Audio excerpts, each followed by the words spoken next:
Good evening, my friends. Welcome to End Times Analysis. This is Pastor Jeff. Get a cup of coffee, take a seat, and let us reason together. We are looking at Ezekiel 38:8 and following. Maybe I'll get a little bit farther. But these scriptures are so juicy, have so many things that we can discuss.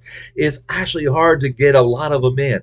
A lot of individuals, a lot of pastors even consider these flyover scriptures. We get through these in order to get to the battle, to get to the times that are a little bit more exciting.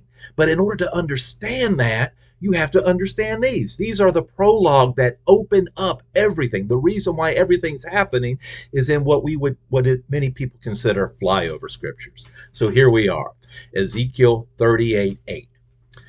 After many days you will be summoned. In the latter years you will come into the land that is restored from the sword, whose inhabitants have been gathered from many nations, to the mountains of Israel, which has been a continual waste.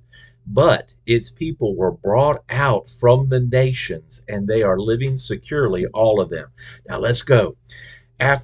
After many days you will be summoned. Actually, that thing could be more like interpreted at the end of years. That's why many pastors and theologians consider this the Battle of Armageddon, because it says after many years or at the end of years, you will be summoned. And that summoned, some places have it visited. It's more better interpreted as mustered. If you ever been in the military, or if you ever seen a war movie or a military movie where all the soldiers come together and they were mustered together.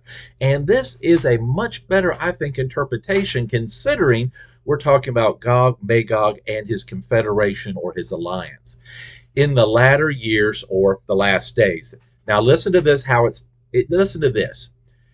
After many days you will be summoned in the latter years. At the end of years you will be mustered in the last days. That's the way to look at it. You will come into the land that is restored from the sword. From the time of Exodus, when Joshua led the people in, Israel has been fighting. The Jews have been fighting for this land. Even when they were subjugated by other people, there was still rivalries for this land.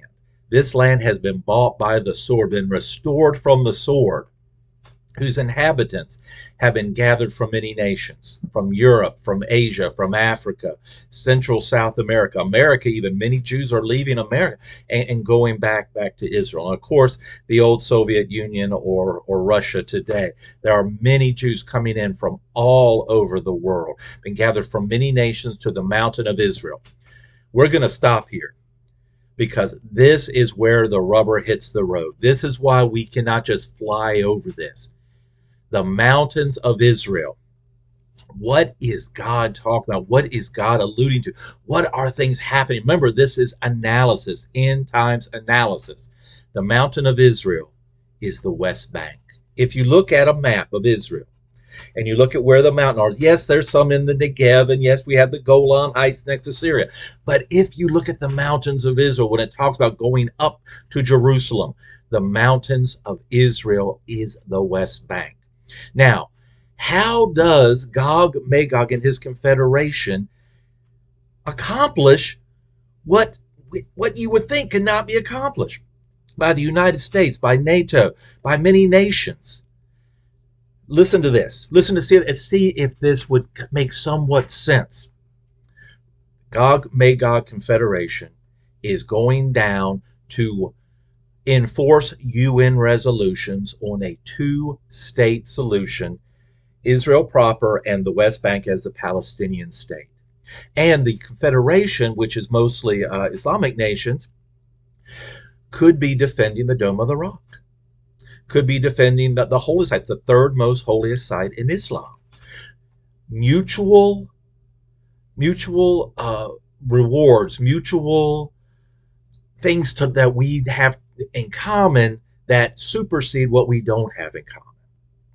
So you're looking at mutual benefits. The Confederation of mostly Islamic states with the former Soviet Union, Russia, coming together. Because I want you to look at this. The Confederation is far flung. If you look at NATO, if you look at a lot of other alliances, they are close together. Now, yes, the United States may be part of it, but we talked about one of the things that makes the United States such a powerful nation is being able to supply an army, our logistics. Napoleon said an army travels on its stomach. I hope that there are any fact checkers out there, they'll say it. Napoleon said an army travels on its stomach. Well, really, an army wins by its logistics. How the logistics flow, the things that happen. The Lend-Lease is world renowned historically of what happened in World War II. What makes the United States the superpower it is our ability to supply our troops in far-flung areas. The Soviet Union was not able really to do this. They wanted to invade the old country of Zaire at one time. I think during the Eisenhower administration, they wanted to support the government that was more leaning towards them, but they could not support it. Khrushchev understood he could not, if he put a military there, he could. During the Cuban Missile Crisis, one of the reasons that the Soviet Union backed down and moved the things, they understood they could not challenge the United States navally. They could not support that country logistically, so they pulled back. Now, this is a far-flung alliance. We have Libya, which is called Put. We talked about that. We have Kush, or some people call it Ethiopia Kush, which is south of Egypt. We have Iran, Turkey, Russia. They're all together. We have the Turmagah, Beth Turmagah, depending where you think it is. Some people think that's the western part of Turkey, but it says from the far north. Is that up into the Baltic states? How do we supply our military? They have been coming in. They have been mustered together. They have been coming, and you have been at phase, end of days, after many days, at the end of time. This is going to happen. You have been gathered together. The people of Israel have been gathered together from many nations, which has been a continual waste. But its people were brought out from the nations, and they are living securely. This is another reason a lot of ministers think, theologians, ministers think, this is a summary of the Battle of Armageddon, because 1 Thessalonians 5:3, when they say peace and safety, sudden destruction will come upon them, it does not say peace. You must look at what the Bible doesn't say, almost with as much thing as what it does. They are living securely. You could say right now that Israel is living securely. Yes, they are surrounded by enemies. They have Hezbollah, they have Hamas, they have Islamic Jihad.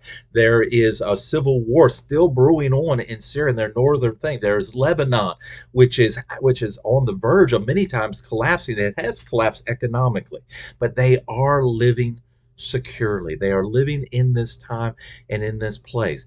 That is what we're looking at. These nations have been gathered together. They've been mustered. The people of Israel have been gathered together from many nations. There are still anti-Semitism, and they have a place to go where they can find safety, and they're living in safety, not peace. They are living in safety. And now, all of a sudden, these conglomeration of nations are coming together. Now, once again, we're going to look at these nations just a little bit, because it says you have been summoned or you have been mustered. Look at all the nations that have had a little problem with the West. Libya. We all know what happened at Benghazi. The Gaddafi was overthrown. Libya was one time the most prosperous nation in Africa. And then it has descended into civil war. Sudan, or Kush, is going through a lot of political upheaval. All right, Ethiopia, if you want to include that, is also going through political upheaval. Iran, generations of dislike and hatred for the West. Turkey, now that is the outlier.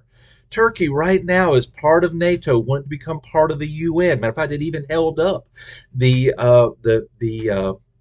bringing in of Sweden and a little bit of Finland too into NATO. And now they were thinking maybe they were making a deal. Okay, we'll let Sweden into NATO if you let us into the EU. All right, so that is the outlier. Something's going to happen in one way or another. Turkey, under Ataturk, and for many years was a very secular nation. Under Erdogan, and I know I'm pronouncing his name terrible, I know I'm probably butchering his name, is much more of a nationalist, much more of an Islamic nationalist, bringing back in a little bit of the old Ottoman Empire, of the Caliphate. which we're bringing. I'm not saying they're saying a caliphate. No, I'm not. I'm just saying that he's bringing back that mentality a little bit more than what you would see. And then, of course, you have Beth Tormaga. Where is that exactly? Some people think it's Turkey. I think it's much more farther north, maybe the Baltic nations, maybe some up there, maybe even Scandinavia in that area, maybe into Siberia, those areas that will be drawn in. Because it says from the far north, Rosh from the far north, Magog. If you look at Magog, we talked about that. I think that's part of the stands, which is Kazakhstan, Uzbekistan, Tajikistan, Kyrgyzstan.